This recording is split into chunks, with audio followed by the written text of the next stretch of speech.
everyone, I am Latifah Miasina Cebu from B and 1B. For today's video, we were going to discuss about the self-concept theory. So first, let us define what is a self-concept. Self-concept is an overarching idea we have who we are physically, emotionally, socially, spiritually, and in terms of any aspects that make up who we are, according to Neil 2005. We form and regulate our self-concept as we grow based on the knowledge we have about ourselves. It is multidimensional and can be broken down into these individual aspects. So, self-concept talks or refers to how you see yourself or your ideas about yourself. It includes your emotions, thoughts, feelings, values, kada tanan na paloob na sa self-concept. So, unsa magiday ang pasabot yun sa self-concept? Ang kanang self-concept, ma-answer niya ang questions na who I am. Diba, since ang self-concept is nag-talk siya sa imong whole understanding or all understanding about sa imong self, matubag niya ang question nga who I am. So sikin sa ko. Diba? Since you know yourself, matubag gina sa isa ka tao kung kinsa siya or kinsa siya. Like for example, sa ako ang akong understanding sa about sa ako ang self is I am life, I am impatient, I am not so kind of person. So mo nang kanang bitong matubag sa self-concept ang pangutana nga kinsa ko.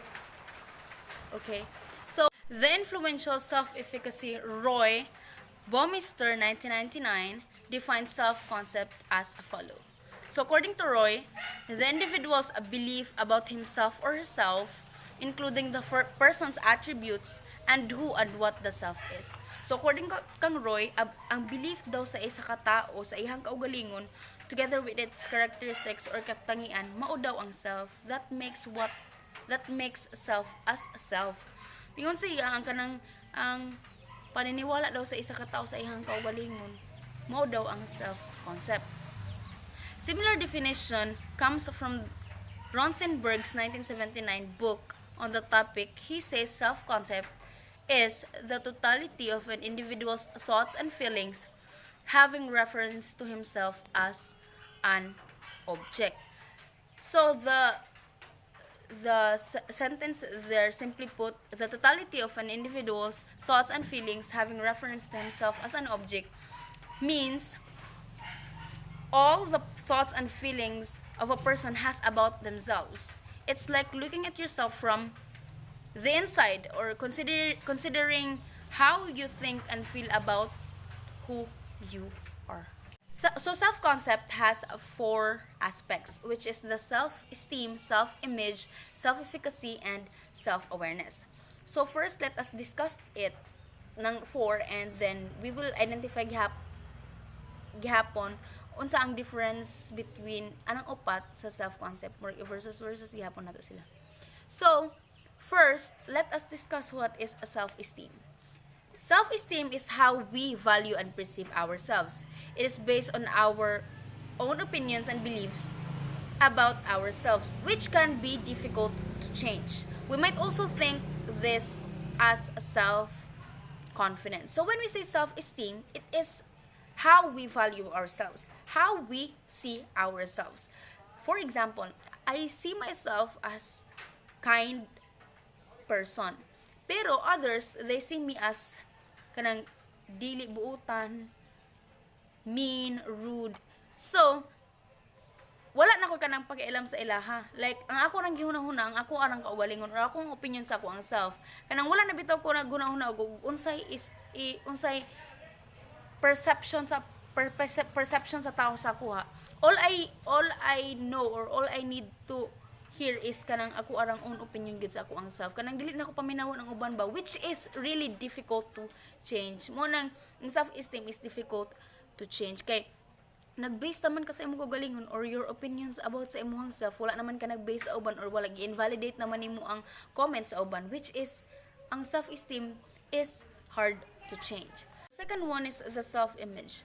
Self-image is the personal view that we have of ourselves. Self-image is an internal dictionary that describes the characteristics of the self, including such thing as an intelligent, beautiful, ugly, talented, selfish, and kind. So when we say self-image, it is how we view ourselves, your personal view about yourselves, including your appearance such as beautiful, ugly, your characteristics such as selfish, kind, and talented. So mo na ang self-image, your view, your personal views sa imong self. The third one is the self-efficacy. Self-efficacy refers to an individual's belief in his or her capacity to execute behaviors necessary to produce a specific goal.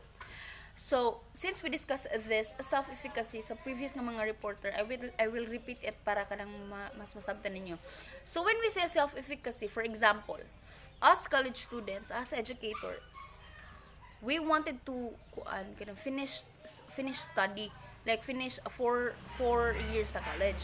So, in order for that to happen, naatay mga dapat buhaton or dapat i-execute para matuman na tong specific goal. Like, kung gusto ta mahuman og eskwela sa college, ang ipang-execute nga behavior dapat is ang mag-attend sa class, mag-participate sa oral recitation, magpasa requirements.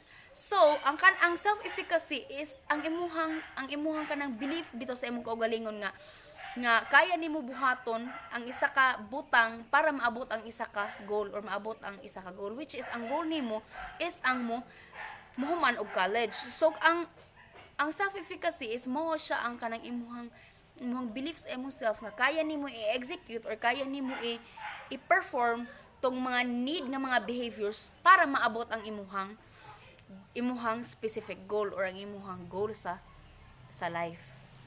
One is the self-awareness. Self-awareness is the ability to tune into your own feelings, thoughts, and actions. When people are self-aware, they understand their strengths and challenges and know what helps them to thrive. They also understand that how they see themselves may be different from how others see them. So self-aware simply refers to being aware sa imong self, being aware sa imong kaugalingon, sa imong thoughts, feelings, actions, emotions, beliefs, etc. Being aware sa imong self-good, and knowing if you are self-aware, you will know your strengths and you will improve your weaknesses. And if you are self-aware as well, pag kanang na challenges nga maabot sa imong life, you will learn from it and you will improve it. Kanang ang imong mga agihan, maybe you will find it as a lesson sa imong life.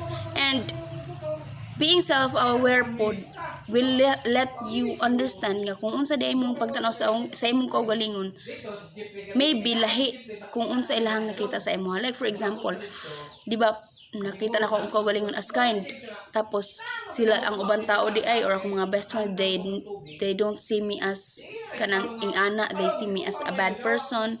So makasabot na ka nga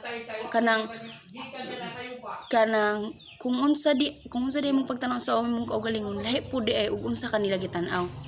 Like ang being ang self-awareness ta gid nagtalk ra gid siya sa imong kanang aware ka sa imong self, like aware ka sa imong tanan.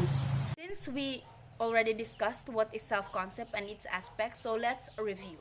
So self-concept is your whole or all understanding about yourself. Self-esteem is how you value yourself. Self-image is how you view yourself. Self-efficacy is your belief that to your capacity that you can execute a behavior to kanang para ma-perform o para maabot ang isa ka goal. And self-awareness is being aware sa imong self. So, let's proceed sa differences between the self-concept versus self-esteem, self-concept versus self-image, self-concept versus self-efficacy, and self-concept versus self-awareness.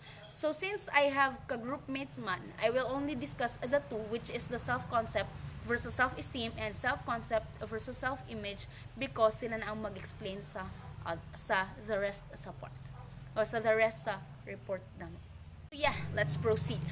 Self-concept versus self-esteem. Self-concept is not self-esteem. Although self-esteem may be a part of self-concept, is the perception that we have ourselves. Our answers when we ask ourselves the question who I am. So, ang self-concept versus self-esteem is different yun sila. So, self-esteem may be part of self-concept but dili gid siya same og meaning. So, when we say self-esteem is your, di ba, your opinion about sa muhang say, your opinion about yourself. On the other hand, the self-concept is your reflection about yourself. So, lahi, di ba, ang opinion and reflection. So, self-concept answer the questions who I am, but on the other hand, the self-esteem answers the question how do I feel about who I am. So, different gid sila, no, lahi gid sila. Self-concept is the reflection and the self-esteem is the opinion. The second one and the last part of my report is all about the self-concept versus self-image. Self-image is related to self-concept, but it is less broad. Self-image is how an individual sees themselves. So when we say self-concept, it refers to the broader and comprehensive understanding or perception a person has about themselves, including their beliefs, abilities, values, and roles. On the other hand, the self-image is more specific, focusing on how an individual see themselves in terms of like abilities, beliefs, values, roles. So, kung ang self-concept is broad or mas comprehensive, ang self-image is more specific ra gyud siya. Mo na lang kalahian. Mas broad ang self-concept, ang self-image is more specific. So that's it for my report. Thank you all for listening. I guess kay murag tan-aon man ninyo. And thank you and God bless us all and ingat tang tanan.